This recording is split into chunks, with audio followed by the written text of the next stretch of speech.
ইরানের বিখ্যাত এক কবি। উনি একবার আর্থিক সমস্যার মধ্যে দিয়ে সময় কাটাচ্ছেন, টাকা নাই, পয়সা নাই, পায়ে দেওয়ার মতো জুতা নাই। উনি খুব দুঃখ পেলেন, হায় রে, আমি ইরানের এত বড় কবি, আমার পায়ে দেওয়ার মতো জুতা নাই। দুঃখ ভরা মন নিয়ে রাস্তায় হাঁটতে বেরোলেন। হাঁটতে হাঁটতে হঠাৎ দেখলেন একটা লোক শুয়ে শুয়ে কাঁদছে, ওই লোকটার দুইটা পাই নাই, পাই নাই। উনি সেজদায় পড়ে গেলেন, আল্লাহর কাছে ক্ষমা চাইলেন, আল্লাহ অনেক দিয়েছো, শুকর আলহামদুলিল্লাহ। এজন্য যেই পরিস্থিতিতেই থাকি না কেন আমরা কি পড়বো? জোরে বলেন, কি পড়বো? এজন্য কানাতু মিনাল ইসলাম, অল্পে তুষ্ট থাকার নাম হলো ইসলাম। সম্পদ লাগবে কিন্তু সম্পদের পাহাড় লাগবে না, ঠিক কি না?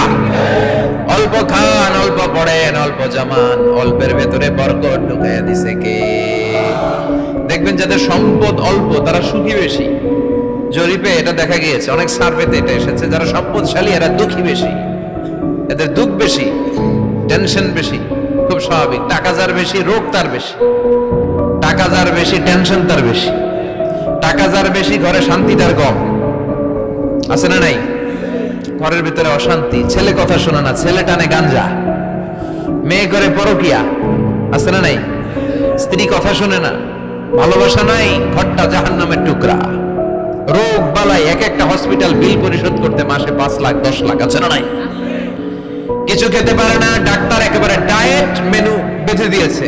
ডায়েট, ভেরি ডায়েট মেনু, এটা এটা এটা এটা কিছুই খাবেন না, শুধু গরু খাবেন না, খাসি খাবেন না, চিংড়ি খাবেন না, খালি ঘাস খাবেন। ইচ্ছে মতো ঘাস খাবেন, মানে ঘাস জাতীয় যত আইটেম আছে সব খাবেন।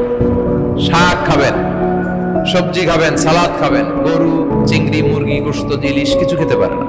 তাহলে রোগ বেশি, খাওয়ার মজা নাই, ঘরে সাংসারিক শান্তি নাই, খালি ব্যারাম আর ব্যারাম, ঠিক কিনা? কিন্তু সম্পদের পাহাড় ঘটেছে।